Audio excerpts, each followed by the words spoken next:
Conforming to and subverting the feminine performances in 100 Years of Solitude.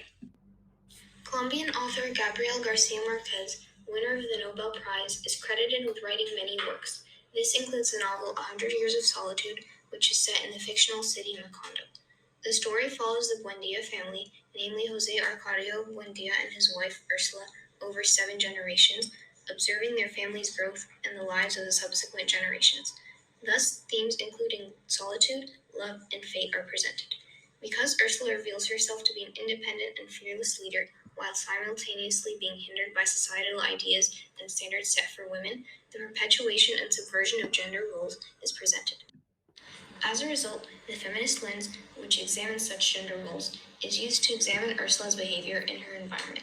In relation to this, feminist critics explore topics such as gender performance, gender socialization, and the patriarchy.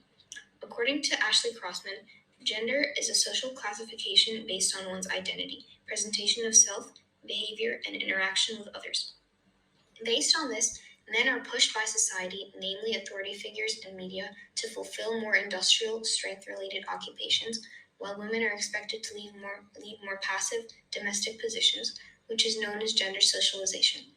Furthermore, according to Lyndon Epikoski, as a result of such gender socialization, patriarchies are created. A patriarchy is a societal structure in which men and masculinity are dominant and are given more power and privileges than women. As such, through this line of inquiry, it is apparent that in Gabriel Garcia Marquez's 100 Years of Solitude, though women appear to subvert traditional feminine roles, they are still somewhat limited to them, and this is expressed through the character Ursula. Through increasingly specific descriptions of Ursula's work, she is revealed to both stray from and perpetuate stereotypical feminine performances. In the beginning of the novel, the main character's wife, Ursula, is introduced. Her capacity for work was the same as that of her husband. Active, small, severe, that woman of unbreakable nerves who at no moment in her life had been heard to sing, seemed to be everywhere, from dawn until quite late at night, always pursued by the soft whispering of her stiff, starched petticoats. Primarily, the asyndeton used to describe Ursula implies industriousness, as the removal of conjunctions evokes ideas of efficiency. This in turn depicts her as hardworking. Similarly, the long, seemingly endless sentence structure in conjunction with her description of working from dawn until late at night highlights the extent of her commitment to work, which is seemingly continuous as well. Moreover, her description as unbreakable causes her to seem powerful and enthusiastic towards her work due to its connotations with durability and strength, highlighting masculine qualities. Furthermore, by comparing her to her husband, she is depicted as being parallel to him as a breadwinner of sorts. Thus, she is characterized as hardworking and enterprising, as she is revealed to have the capacity to accomplish the same work as men. In this way, Ursula seemingly subverts classical gender structures where women are submissive housewives, as she acts at the same level as an industrious man and has a strong personality, which is generally attributed to masculinity. Once her work is mentioned, however, her purpose within the home is specified. Thanks to her, the floors of tamped earth, the unwhitewashed mud walls, the rustic wooden furniture they'd built themselves were always clean, and the old chests where they kept their clothes exhaled the warm smell of basil. The parallel structure listing areas of the house which she cleans, in addition to always, which connotes permanence, evokes overwhelming feelings, as though her job is endless. Furthermore, the parallelism and asyndeton create a sense of order as well as entrapment, as though she is bound to this domestic routine. Moreover, the imagery used to describe the home is limiting, as it does not extend beyond this, but the dirtiness of the house is innate, as it is built by mud and dirt, yet she is still able to keep it clean, reiterating her domestic powers in an almost hyperbolic manner. As a result, she is given a domestic role rather than an industrious one, instead characterizing her as a housewife. Thus, though she is initially depicted as hardworking, the work which she is rewarded for is domestic, limiting her position to that of a housewife. She is not placed on the same level or allowed to do the same type of work as her husband, alternatively to what was previously indicated. According to Ashley Crossman, women are restricted to such practices as a result of gender socialization, where in order to adhere to normative standards to be valued by society, they must perform traditionally feminine activities. Therefore, such standards pressure Ursula and other women into perpetuating these domestic behaviors as they evidently seek to have societal value. As a result, though Ursula is originally depicted to subvert feminine qualities by being hardworking, she is ultimately confined to domestic roles. Ursula is revealed to subvert and be confined to patriarchal standards through resistance and eventual relenting towards her husband. After Jose succeeded in convincing the other men in Macondo to move, Ursula had anticipated his feverish designs. With the secret and implacable labor of a small ant, she predisposed the women of the village against the flightiness of their husbands, who were already preparing for the move. Anticipated connotes proactiveness, revealing her not to be passive or ignorant. Additionally, due to denoting physical work, her labor reveals her masculine qualities. Furthermore, the metaphor which compares her to an ant depicts her as hardworking and intelligent due to ants' instinctive completion of difficult tasks. As a result, because she goes specifically against her husband's wishes, she is characterized as rebellious and manipulative, which opposes normative feminine traits of possession and acceptance. Rather than allowing her husband to impose his decisions upon her, she intelligently succeeds in accomplishing her desires instead. Therefore, Ursula subverts traditional feminine rules where women are blindly obedient and inexpressive of their opinions. By asserting herself and gaining more agency within the household, she alters her role within the marriage, thereby undermining patriarchal power. Later, however, when Jose persuaded her to experiment using her life savings, Ursula gave in, as always, to her husband's unyielding obstinacy. As always, which denotes permanence, implies that she is accustomed to such actions. Furthermore, placing it in a subordinate clause could imply that she herself is subordinate to him. Additionally, due to connoting perseverance, the word unyielding emphasizes her husband's assertion and power over her. Moreover, the alliteration with H in her husband creates a burdensome tone towards responsibility of obeying him due to evoking feelings of sighing. As a result, it is evident that though Ursula may initially act in defiance of her husband, she ultimately gives in to his persuasion. Therefore, it's revealed that despite her previous retaliation, he, as the man, is able to influence and finalize her decisions.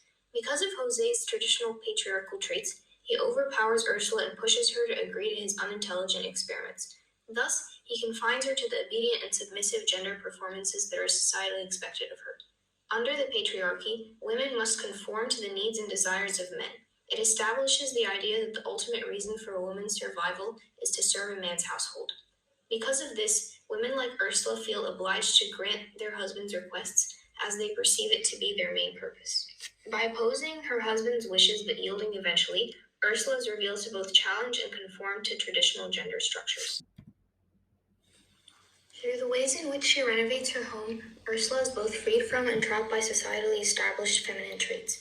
As her family continued to expand, Ursula suddenly realized that the house had become full of people and that her children were on the point of marrying and having children, and that they'd be obliged to scatter for lack of space. Then she took out the money she'd accumulated over long years of hard labor, made some arrangements with her customers, and undertook the enlargement of the house. The parallel structure of the adjectives long years of hard labor creates a tedious tone towards her accomplishments, emphasizing the amount of effort she took to complete them. Similarly, the parallel structure which lists her actions emphasizes the amount of steps she'll take, and therefore the independence and determination she has. Additionally, the phrase her customers implies her business-like relationship with them, highlighting her masculine industrial role. Therefore, she is characterized as active and responsible, as she personally takes on a generally masculine industrial task without male assistance and guidance. Consequently, by enlarging the house on her own and not relying on men to fulfill her desires, Ursula is revealed to subvert her submissive and passive feminine roles. She takes initiative and works towards accomplishing her goals, which she does with the fruits of her own labor. In regards to what she specifically constructed, she had a formal parlor for visits built, another one that was more comfortable and cool for daily use, a dining room with a table and with 12 places where the family could sit with all of their guests, 9 bedrooms with windows on the courtyard, and a long porch protected from the heat of noon by a rose garden with a railing on which to place pots of ferns and begonias. She had the kitchen enlarged to hold 2 ovens. The phrase she had causes these domestic elements to seem like they belong to her due to Had's possessive qualities.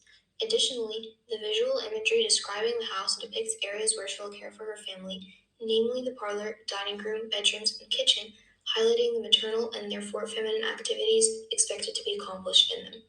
Similarly, the long sentence structure creates a feeling of excess towards the hospitable tasks she will be expected to perform in these areas, as they are made to seem extensive and tedious. As a result, she is characterized as a domestic, maternal figure who prepares her house for her children and guests. Her purpose is to serve and entertain people. Therefore, Though she is temporarily empowered by being able to enact her roles of construction, the main focus lies on specific aspects of her house which she will build. This evidently confines her to act specifically within these areas. Rather than allowing her the freedom to express masculinity through this construction, the main focus is placed on fulfilling a maternal position and pleasing other members of the family. As previously stated, according to Ashley Crossman, in order to gain approval from society, women's work must still exhibit normative feminine qualities. Because of this, women like Ursula feel the need to provide service and submit to others in order to be accepted by society. In sum, despite Ursula's display of independence which strays from traditional feminine expectations, she still confines herself to them by establishing her hospitable and domestic role. Additionally, Ursula both overcomes and submits to gender stereotypes through the ways in which she handles her blindness.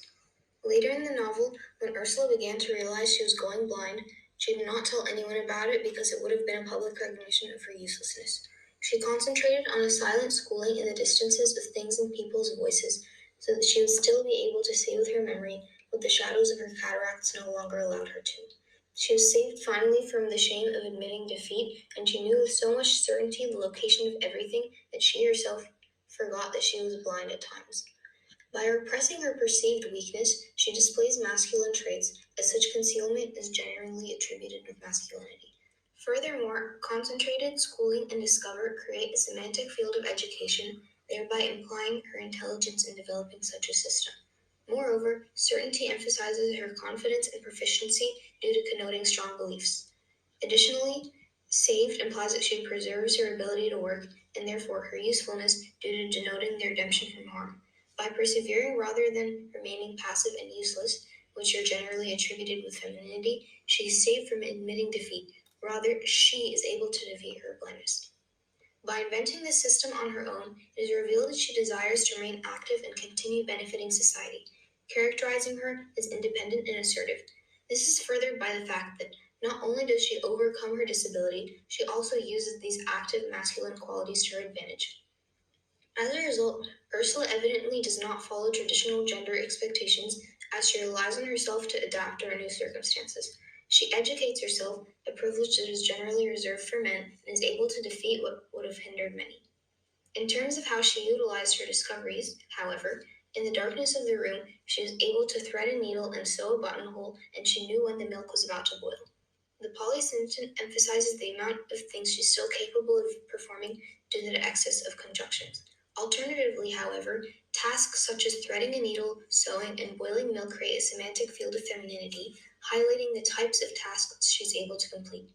Therefore, she is again characterized as a domestic maternal figure, as she only uses what she has learned to continue completing classically feminine chores. In this way, Ursula limits her abilities to those of a housewife, as she is only described to fulfill these feminine tasks. She wastes the potential that she gained for herself, only remaining within her designated area of expertise.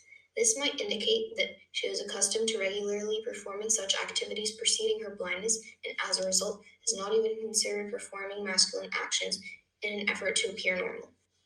According to Judith Butler, what is required for the hegemony of heteronormative standards to maintain power is our continual repetition of such gender acts in the most mundane of daily activities. Thus, women's frequent completion of such regular tasks is what continues to perpetuate oppressive gender structures. Therefore, though Ursula exercises intelligence and independence, her automatic continuation of normative feminine activities highlights her ultimate conformity to such roles. In conclusion, through depictions of the character Ursula, Marquez's "100 Years of Solitude" reveals how even women who do not always adhere to traditional gender performances are still trapped by them. Though Ursula is presented to be hard-working and tough, which are generally masculine traits, in addition to industriously expanding her house, her focus on housework limits her to a domestic feminine role. Furthermore, though she seems to stand up to her husband, she eventually ends up obeying and therefore submitting to him. Finally, while she intelligently utilizes her remaining senses during blindness, she only considers acting as a housewife. As is evident, texts such as "100 Years of Solitude" aim to empower women, depicting them in a more positive light and giving them positions of relative power. Despite this, however, it remains important to more closely examine their performances in order to adequately judge whether they're being freed or confined. Thank you for watching.